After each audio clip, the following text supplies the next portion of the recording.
All right, so we're going to go ahead and get started on this interview for my communications class, a 6-2 activity. And you did get the consent forms again? Yes.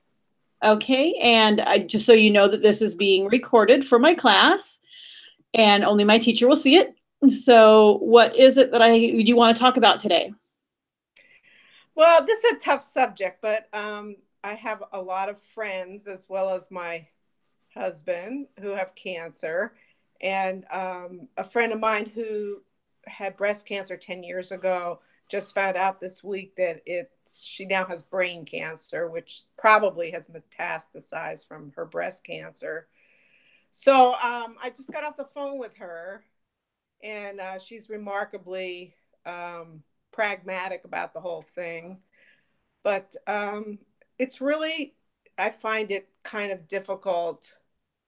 I mean, it's becoming easier since I know so many people with cancer. Unfortunately, it's Right. become easier to talk to people about it, but it still is, once you get past the initial questions about what's going on and what the procedures are going to be and all of that, I think it's challenging to keep up a relationship that seems normal with friends. I mean, it's a lot easier with a spouse because you have like day-to-day stuff, but um, I think with friends, it's harder because you can't really do the things necessarily with them that have, created the friendship in the first place. Okay. So, um, what I am looking for is a way to sort of keep those bonds strong and be a support mechanism, um, without getting down myself, because it's very it's very discouraging. I mean, I don't consider myself very old, and yet I have friends who are in my age range who were colleagues of mine who are dying, and it just seems like they shouldn't be at this age. They have lots of years left to enjoy life. So I'm just looking for a way to stay positive Right. and help those who need my help. Okay, so you're feeling a little discouraged at this time? Well, I don't feel discouraged, but it's hard to find good guidance. It's like I think friends often, and spouses feel sorry for themselves as much as they feel bad about the person with the disease, and that's it's a predicament because it's really not about you. You really but it's hard not to feel sorry for yourself because it changes things. It just does. um, Right. and So you have to find, I think what I'm trying to do is navigate a, a way to keep myself really positive and upbeat while being realistic about what someone's prospects are and being as much support and help to them as I possibly can. And, I mean, I've been lucky in that in the case of my spouse, he's very positive and, he's responded well to treatment and all of that. But other people have different kinds of illnesses that don't necessarily, you know, respond as well or have as, long a prognosis, I guess. So you get on the internet and you read about this stuff Right.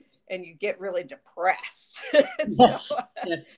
so I've gotten to the point where like I read about 5 minutes worth and then I just go, okay, well, I have a broad picture of where things are heading, and I just need to be there for the person, I guess, and not really worry about all the nitty gritty. But Okay. it's So you're trying to find a way to keep people positive through this? Is that what I'm hearing? yes. Okay, So and you say that your husband is very positive in his cancer. So what kind of things can you take from that?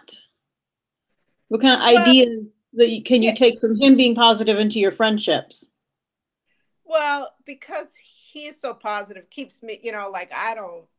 get down about stuff, and I am able to keep my sense of humor. And I realize that one of the things, you know, I'll be a good patient if I ever get really sick, because I understand people with positive attitudes tend to get better treatment from the medical profession, because, you know, they deal with people with serious illness all the time. And so for them to have someone who remains upbeat no matter what their situation is, they appreciate it, you know. And if you appreciate the job they do, you get better care. I mean, that's what I have figured out is, you know, my husband gets better care because people really like him, you know, because he is appreciative of what they do, and he's always cracking jokes, um, and people will come up to him and say, how are you really doing? You know, because they kind of think, oh, it's just, you know, him being positive, but that's Right. truly the way he is. And, Right. you know, most people aren't that way. And so you have to sort of, I guess, there's a lot of humor in cancer, dark humor, but there is. And if you can sort of find your way to use that and still be understanding, I guess that's the key. You know, I'm lucky to have friends who are pretty realistic and pragmatic, and you know, they don't look for magical solutions to their Right. problem. Um, And is that one of the things that you could talk to them about, is that you feel he gets better treatment because he's positive, and take that into your conversations with your friends? yeah. In fact, this a friend of mine who I just got off the phone with, she said she, she's a bit of a control freak. I mean, she's someone who's always asking really tough questions of people. And she made an interesting comment to me. She said, you know, I finally realized, you know, when she was talking to the surgeon about what they were going to be doing, he said to her, you know, we know what we're doing. And Okay. she realizes she doesn't have a clue what they're doing, and so she Right. needs to leave it in their hands, you know, that she trusts them.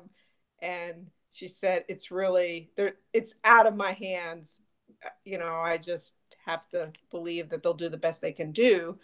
And so at some point, I think we all realize we don't have control over certain things, and Right. you just have to let things play out the way they're going to play out.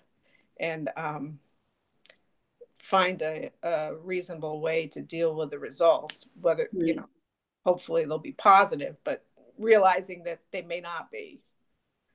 So anyway, it's kind of, Okay. you know, it's, Frustrating? well, it's just kind of for me, it's just kind of overwhelming how many people, what you realize is cancer is a very big club, you know, a lot of, and it's not just cancer, but people with health issues, you know, just it's really hard not to know someone who has a connection to someone who knows someone with a serious Right. health ailment. And so it's sort of a universal problem that and I think we all need to learn how to be better um, support mechanisms for those who need our help, for those who are close to us. And I think I'm better than I used to be, but you know, that's, you know, I think it's, I don't know whether that's age or just the fact that I've had more experience with it now. Yeah, you seem to have a great deal of knowledge regarding the subject of cancer. Yeah, which I never, you know, to be honest, my parents lived to be a ripe old age, and they weren't sick until very late in life. And so I didn't deal with a lot of death or disease for many, many years. And I would guess I was one of the lucky ones that didn't have to.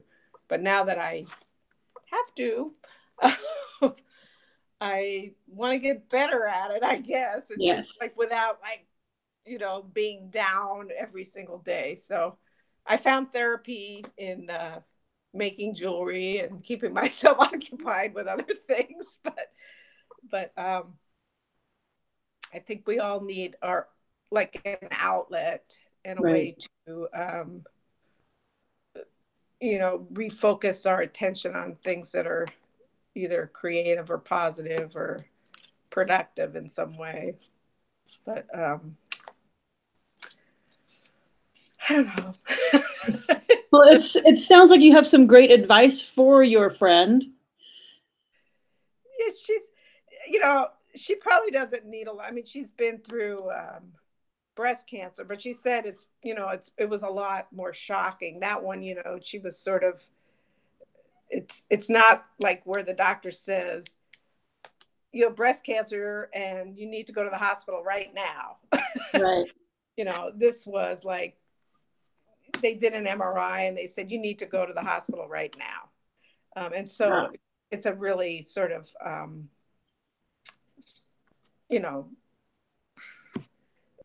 it takes a while to kind of acclimate to the news. Right. Whereas like sometimes you get a long time to sort of become accustomed to bad news. In her case, and in like a lot of people's cases, it's just a shock to the system, and it takes a while for you to absorb the full extent of the information.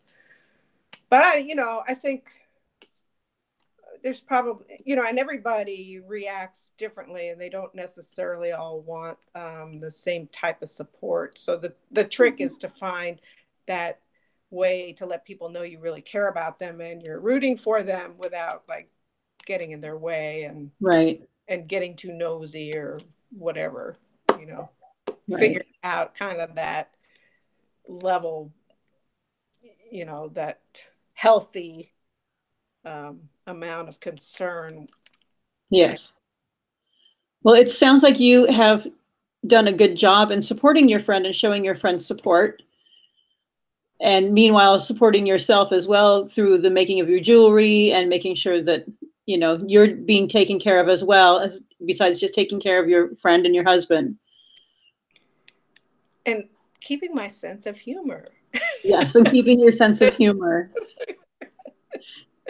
That's always a good thing. Yes. So anyway, I'm getting distracted here, but that's okay. In any case, I just think it's a problem a lot of people have to deal with, and I don't know. I think I've not read any books on it. I've read a couple of little columns on it, and I think the main thing is to not ever look at someone else's problems through your own lens, but try to look at it through their lens. I think that's the important thing. That's very good advice to give to people. Yeah. So, because we tend to feel sorry for ourselves. Yes. It's not really us. And so how are you feeling about this today? I'll feel better tomorrow. You feel better tomorrow? Yeah. I tend to be a person who processes things, and then, I don't like keep things bottled up for long. So it's good talking about it, and I'll go outside and go for a walk and and feel better. All right, that sounds good. Is there anything else that you would like my assistance with today? No, I think. Was it good to talk? It was good to talk about it, though. It was good to talk about. I just got off the phone with her, so it was nice to like rethink, what you should and shouldn't do when. So. All righty. So if you're not needing anything else, I will go ahead then and stop the recording of the video. Okay. Okay. And we will see you next time. All right. Thanks for your help. Oh, you're very welcome. Thank you for participating. Thanks for listening. Yes.